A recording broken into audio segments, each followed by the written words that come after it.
Hello, my name is Christian Duque, and I am the founder of LosIndocumentados.com.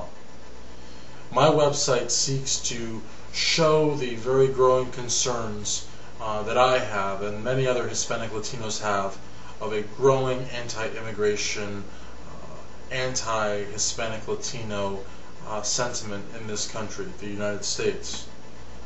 It's coming from right-wing institutions, it's coming from conservative talk shows, it's coming from everyday ignorant people on the street. People that want to destroy the Spanish language, destroy Spanish customs, essentially destroy Spanish culture. There is a view in this country that to become Americans, Hispanic Latinos must not only assimilate to Anglo culture, but they must effectively denounce their culture, denounce their heritage, denounce their language and use of it, not only in the public world, but in the private world as well. Hispanic Latinos are drawing criticism and discrimination even in private life. A Hispanic Latino family goes to a supermarket. They go, let's say in Philadelphia, to get a cheesesteak at Gino's Cheesesteaks. They are forced to order in English. Some stores that have bilingual personnel, some of these stores where Hispanic Latinos go into, they are given glares and snares, and there's bickering and laughter, and there's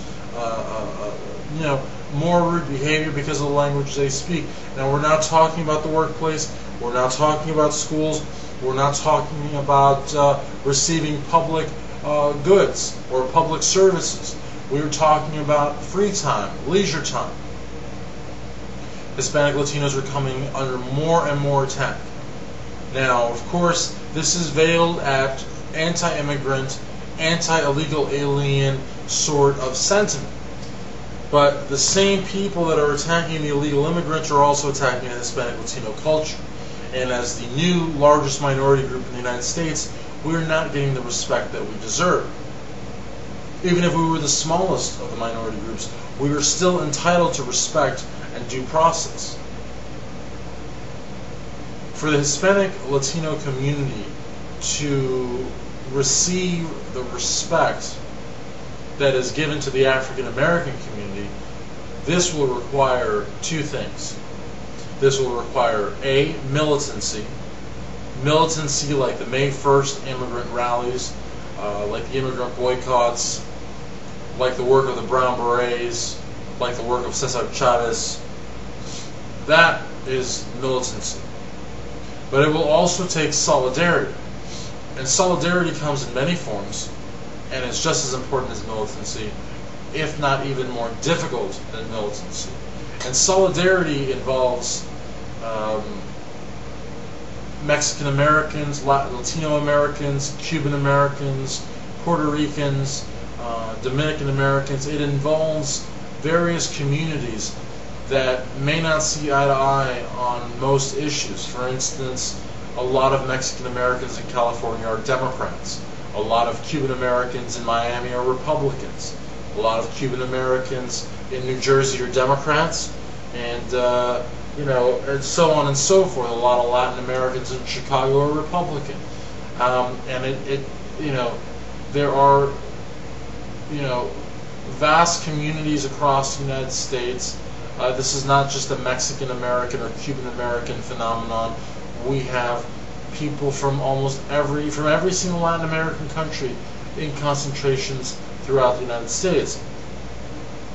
And furthermore, it's important for these diverse communities to be able to come together and work towards A, the preservation of the Spanish language in the United States, B, multiculturalism and a respect for all cultures and all races and all ethnicities. And number 3, of course, we need to have solidarity insofar as curbing racism and bigotry and discrimination, not so much amongst the citizenry, because I, as much as the next person, believe in the First Amendment, And the same way that the U.S. government allows the KKK to have police protection at marches, I too would not want to silence groups like the Minutemen or skinheads or what have you, but I would want to see an end to discrimination in the workplace, discrimination in the schools, discrimination in the providing of public services and goods, and of course for more FCC restraints. I am not a believer in censorship, but I am a believer that hate crimes and hate speech should be monitored. A talk show host like Neil Bortz or Michael Savage or Rush Limbaugh has the power to influence millions. When Michael Savage says, "Burn the Mexican flag on a corner," he has influence over millions.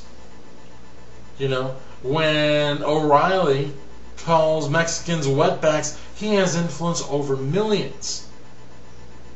And there needs to be more responsibility on behalf of the FCC.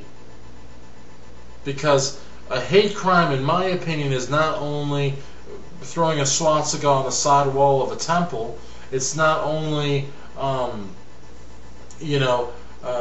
beating up a Muslim store clerk. I mean, these are obviously, for being Muslim, these are obviously hate crimes, but perpetuating racism, perpetuating bigotry, continuously painting Mexican Americans and Latino Americans as criminals and child molesters and lazy and dregs on society, and as the sole reason for the fact that Americans don't have work or that the income is too low or whatever.